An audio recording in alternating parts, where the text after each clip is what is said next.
अस्सलाम वालेकुम। हम हैं बलूचिस्तान प्रोग्राम के साथ आपका मेजबान शाजिब खलील हाजिर खिदमत है। हमारे साथ स्टूडियोज में मौजूद हैं अब्दुल रहीम बलोच साहब। अस्सलाम वालेकुम। वालेकुम सलाम। कैसे हैं? मैं ठीक ठाक अल्हम्दुलिल्लाह। आप सुनाएं कैसे हैं? आप खैरियत से? तबीयत ठीक आपकी? सबसे पहले तो अपने बारे में हमारे देखने वालों को बताएं कि आप किस तरह इस फील्ड में आए और अपना जो आपका जो सफर है उसके बारे में बताएं हमें। देखिए, मैं बचपन से अभी देखिए इंस्पिरेशन से ये नहीं होता आप किसी की जगह ले सकें। वो जो इंसान अपना मकाम बनाता है ना, कोई उसका मकाम छीन नहीं सकता, उसका जगह नहीं ले सकता। मैंने बचपन में जब मैं छोटा था, बच्चा था, मैं सुनता था माइकल जैक्सन के नाम, उसका नाम सुना था सिर्फ मैंने, और परफॉर्म करते हुए कभी टीवी में देख लिया गोविंदा को या प्रभुदेवा को, उनको देखकर मैं इंस्पायर था और उनको देखकर मैं डांस करने की कोशिश करता था। मैं ठीक है, वही कॉपी नहीं करता था मैं बस एक बार देखकर, वो जमाना वो नहीं था कि आप रिकॉर्डेड देख सकते थे, एक बार जो छल गया बस छल गया। बस उनको देखकर मैं जहन में लगता था कि यार हाँ ऐसा परफॉर्मेंस कर सकता हूँ मैं, ऐसे मूवमेंट्स कर सकता हूँ मैं। तो फिर मुझे याद है मैं माइकल जैक्सन का नाम सुना था मैंने, और मुझे सख्त बुखार था और मैं बोलता था यार मैं उसी की तरह परफॉर्म करना चाहता हूँ जो बंदा स्टेज पे सिर्फ आकर खड़ा होता था, सिर्फ यूं उसके 5 मिनट सिर्फ खड़े होने के लगते थे। जब ग्लासेस निकालते 5 मिनट तो ग्लासेस में निकालने में लगाता था। ये कैसा शख्सियत था कि दुनिया उसकी ग्लासेस निकालने पर अपने रगे काटते थे, हाथ काटते थे। बिल्कुल सही ना, मतलब ऐसा कोई बड़ा शख्सियत था। तो मैंने बोला यार मैं भी ऐसे कुछ, एक छोटे से शहर का हूँ मैं, और मैं भी ऐसे कुछ करूँ कि लोग मुझे, चंद लोग तो पहचाने मुझे यार। डांस जिसे लोग पसंद करते ही नहीं, पाकिस्तान को छोड़े कोयटा में तो बिल्कुल ही नहीं पसंद करते। तो खैर मैं बीमार था, मुझे बुखार बहुत ज़्यादा हुआ था। मैंने भाई को बोला यार बच्चे को प्यार नहीं करते यार आपके लिए क्या लेकर आए? मैंने कहा यार कि मेरे लिए कैसेट लेकर आओ माइकल जैक्सन के सॉन्ग्स के, तो वो लेकर आए थे। यकीन जाने वो मैं उसी बुखार की हालत में मैंने जब डांस स्टार्ट किया, मेरा बुखार तो गया। अभी भी मैं जब भी मुझे बुखार होता है तो मैं डांस करता हूँ, खुश रहने की कोशिश करता हूँ, और वो खुद ही ऑटोमेटिकली मेरे जिस्म से वो उसका कम हो जाता है मेरा। तो हाँ, बुखार कम हो जाता है मेरा। तो उस दौरान मैंने एक स्टेप सीखा मैंने, वो मैं वीडियोस में आप लोग शेयर करूँगा। वो मैंने बहुत बचपन में उस टाइम स्टेप सीखा था जब माइकल जैक्सन को मैंने देखा ही नहीं था। तो वो स्टेप मैंने सीखा खुद अपने से, और एक दिन जब मैं बड़ा हुआ माइकल जैक्सन की वीडियोस देखने लगा और देखा यार ये तो मैंने बनाया था बचपन में, वही स्टेप है ये, सेम टू सेम। मुझे एक छोटा स्टेप था, वो मैंने उस तरह का मैंने कुछ अपने से बनाया था। मतलब आप ये बताना चाह रहे हैं कि आपको स्टेप वगैरह टीवी पे देखने बस एक दफा आप देख लेते हैं, आप अजवर कर लेते हैं? हाँ बिल्कुल, याद नहीं, मैं उसको डिफरेंट करके मैं अपना चेंजेस, हाँ बिल्कुल चेंज ऑपोजिट। हाँ बिल्कुल सर, बिहाइंड द सीन भी मेरी आपसे बात हो रही थी और 2010 का कोई आप किस्सा कर रहे थे। हाँ जी, वो क्या स्टोरी है वो भी स्ट्रगलिंग आपको मौजा तो मैंने वो बताया मैंने। दूसरा मौजा ये हुआ कि मेरे साथ, मैं कराची में रह रहा था, मुझे एक मैंगल एक कास्ट के जो मेरे बहुत अभी तक स्टिल क्लोज है, काफी दोस्त हैं, तो उन्होंने मुझे एक सपोर्ट इस तरह से किया, मुझे कमरा दिया जहाँ पे कारपेट था। डिफेंस में तो मुश्किल किसी को जगह मिले, मुझे एक जगह दिया उन्होंने, फ्लैट खाली था तो उसमें कारपेट था और एक छोटा सा तकिया था। तो मैं अपने शर्ट, रात को मैं अपने शर्ट से ऊपर लेकर ओढ़ के मैं सोता था। ये पैशन का हद था मेरा, सही ना। घर वालों से पैसे नहीं मांगता था शर्म से कि यार, कि वो लोग ये ना कहें कि यार तुम आ जाओ, हम पैसे भिजवा रहे हैं, तुम डायरेक्ट आ जाओ, तुम तो ख्वाब लेके गए थे कि यार तुम बन कर आओगे, तो अभी क्या तुम्हें पैसों की जरूरत पड़ रही? मैं पैसे मांगता भी नहीं था। तो मेरे जेब में उस रात कोई 100 रुपए मेरे जेब में थे, 100 रुपए मेरे जेब में थे।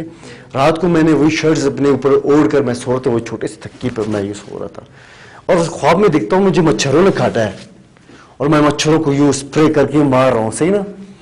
और जब मैं उठता हूँ सच में मुझे मच्छरों ने बहुत काटा था।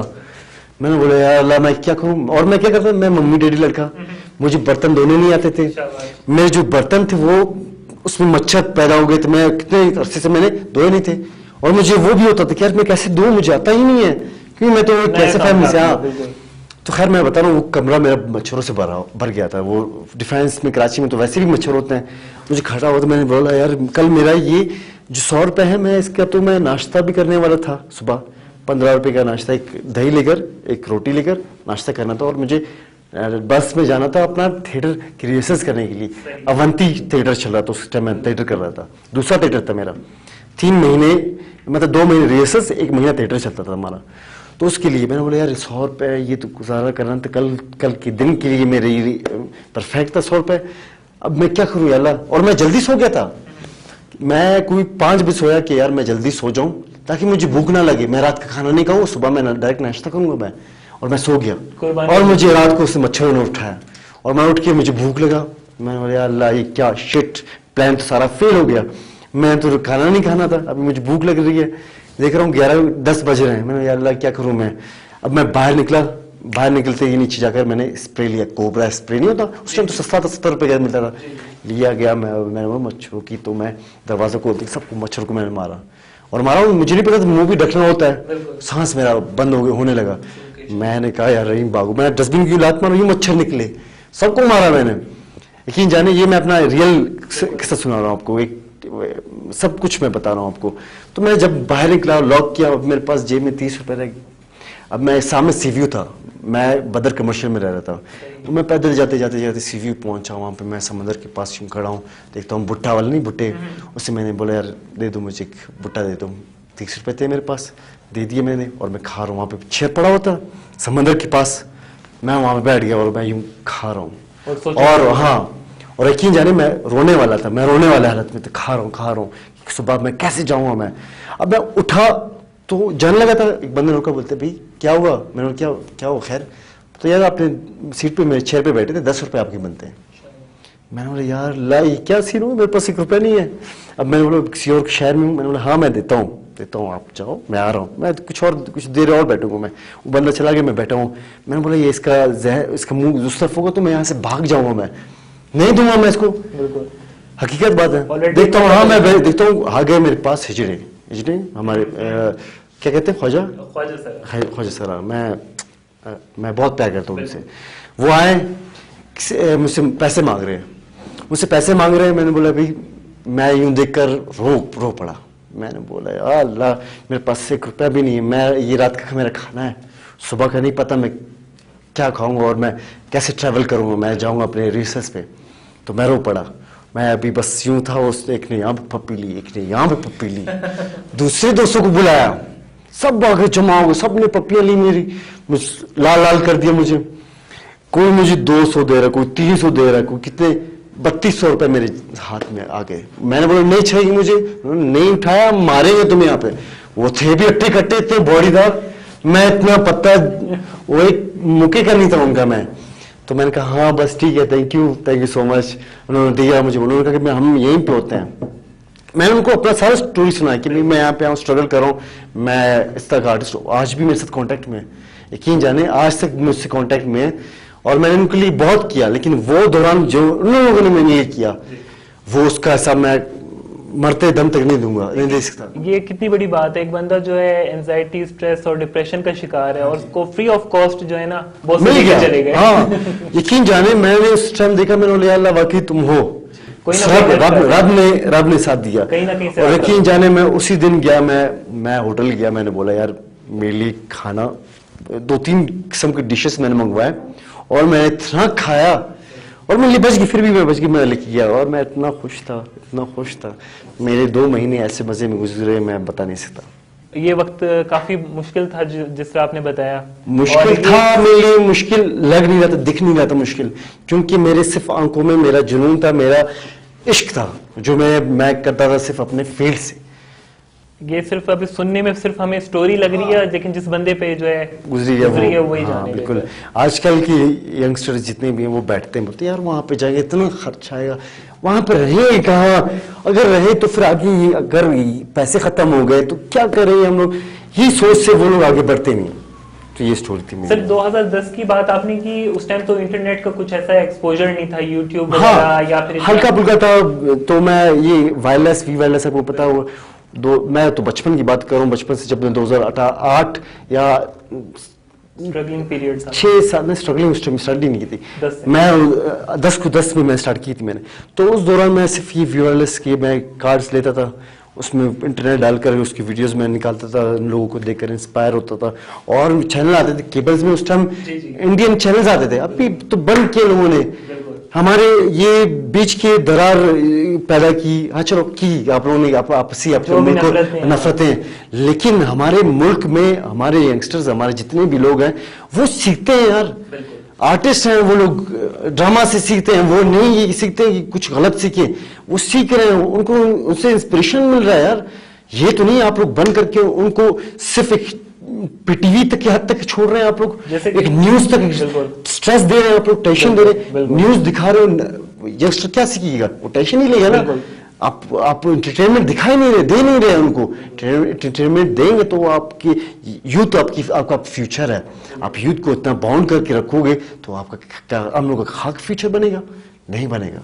वो कहते हैं ना कि आर्टिस्ट के लिए कोई बैरियर नहीं होता, आर्ट जो है वो एक हवा में खुले जैसे एक मुल्क है जो मैं बताना चाहता हूँ, वो आर्टिस्ट के ही फैसलों पे चल रहा है। वहां पे कुछ भी स्टेप लेना होता है, कोई मुल्क था, मैं नाम ही भूल गया, और जमाल शाह हमारे एक बहुत बड़े आर्टिस्ट हैं, उन्होंने मुझे बताया था कि वहां पे जो गवर्नमेंट का बड़ा, वो एक आर्टिस्ट से सलाह लेता कि भी क्या करूं मैं आगे। वो सबसे पुरअमन मुल्क है, क्यों जाने। हमारे यहाँ पे सिर्फ टेंशन, लड़ाइयाँ, झगड़े, बॉम्ब ब्लास्ट, ये dish Pakistan India, Pakistan India, what the hell. News channels की जहां तक आपने बात की, मैं खुद सोचता हूँ कि न्यूज चैनल्स को तो बंद होना चाहिए, क्योंकि नहीं बंद नहीं होना चाहिए, क्योंकि न्यूज भी आपके सामने आजकल टेंशन है, टेंशन है। हाँ, न्यूज होना चाहिए, इंसान को इल्म होना चाहिए, हिस्ट्री की, आपके वक्त का पता होना चाहिए। हाँ, न्यूज भी होना चाहिए, लेकिन आपकी इंटरनेट, आप यहाँ पे एक डोज दे रहे हो, आप इसको यहाँ पे भी अच्छा सा डोज होना चाहिए ना, ठीक है। ये नहीं कि सिर्फ ये डोज दे रहे हो, बंदा वो फ्रस्ट्रेशन। आज हमारी यूथ सिर्फ भाग दौड़ कर रही है जॉब्स के पीछे, पढ़ाई के पीछे। यार आपकी और भी फील्ड्स हैं, ऐसे लोग जो अनपढ़ हैं लेकिन करबो हमारे हैं, बिजनेस है, आपका बिजनेस भी है, लेकिन मैं ये बहुत डिसहार्ट होकर कह रहा हूँ कि हमारे मुल्क में ये चैनल्स का, जो जितने भी इंडियन चैनल्स हैं, उनमें उन लोगों ने जब बंद किया ना, मैं खत्म हो गया, मेरे गेट्स भी बंद हो गए, मेरे वो जो जोशीलापन था वो भी बंद हो चुका है। मतलब वो खिड़की बंद होते ही वो जो खूबसूरत नजारे थे वो आप पे बंद हो गए, जो मैं देखकर मैं इतने हद तक पहुंचा मैं अपनी लाइफ में, यकीन जाने मैं उन्हीं को देखकर मैं इतना आगे निकला हूं, वरना वो ना होते, यही सीन वो शुरुआत से होता, मैं कहाँ नहीं होता, नहीं आगे बढ़ता मैं। बंदा कहीं ना कहीं कुछ ना कुछ सीख रहा होता है वहां से, और कुछ ना कुछ नया उसको देखने को मिल रहा है। मुझे जब मैं बैठा हुआ था मैं कंप्यूटर के सामने, तो उसमें मैं ABCD का टीजर देख रहा था, ट्रेलर भी नहीं, टीजर देख रहा था।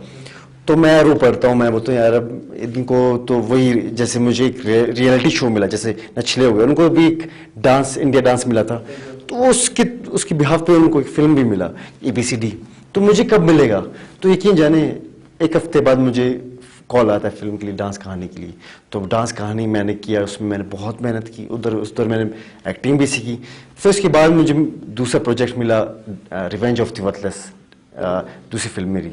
देखिए मॉडलिंग में ये होता है, आपके तीन वेज होते हैं आपके। एक फैशन फील्ड हो गया आपका, एक ब्रांड फील्ड हो गया आपका, एक रैंप फील्ड हो गया आपका, जिसमें आप रैंप कर रहे होते हो। उसमें हाइट 6 से अबव ज़रूरत होता है। तो उसकी जो हमारे जितने भी, मैं कहना चाहता हूँ यूथ है जो कहते हैं यार मैं रैंप करूँगा, आपकी हाइट 6 फुट से ऊपर है तो आप ख्वाब देखें और उसके लिए आप मेहनत भी करें। उससे कम है तो आप बिल्कुल भी ना देखिए उसकी ख्वाब। कमर्शियल फील्ड के लिए आप में एक्सप्रेशन फूट के भरे में, तो आप बिल्कुल भी जाएं, आप कराची में काफ़ी एजेंसी से काफ़ी, लेकिन आपने जो भी है हमारे आर्टिस्ट जो जाते हैं ना कमर्शियल्स के लिए कोशिश करते हैं, वो फर्स्ट ऑडिशन के बाद उम्मीद ना रखें कि आपको काम मिलेगा। ठीक, वो मिला तो किस्मत है आपकी, लेकिन आपने अपने आप को इतना ग्रूम करना है कि आप ऑडिशंस देते जाएं, उसी स्टूडियो पे ऑडिशंस देते रहो, वहां पे सीखो आप, लेकिन काम उनसे नहीं करना। आप लोग सॉरी टू से अजमल मुराद को ये अगर ना देखे सॉरी, लेकिन मैंने ऐसी सुना था, बहरहाल खैर, लेकिन आप लोग को मैं यही रिकमेंड करूँ कि आप लोग जाएं वहाँ पे, अपना पहले आपको अपने कैमरे के सामने अपने आप को फिट रखें, कैमरे को फेस करना सीखें, क्योंकि फेस करना बहुत बड़ी बात होती है इसी ना, तो उसमें कमर्शियल्स के लिए मैं आइडियाज़ इंशाल्लाह आप लोग और भी दूंगा इंशाल्लाह, मैं हाँ ज़रूर। ठीक है जनाब, इसी प्रोग्राम के साथ अपने मेज़बान शाज़िब खलील को दीजिए इजाज़त, इस वादे से यकीन के साथ कि अगर वक्त ने की वफ़ा और सांसों ने दी इजाज़त तो इंशाल्लाह आपसे मुलाकात होगी नेक्स्ट प्रोग्राम में। तब तक के लिए टेक केयर एंड अल्लाह हाफ़िज़।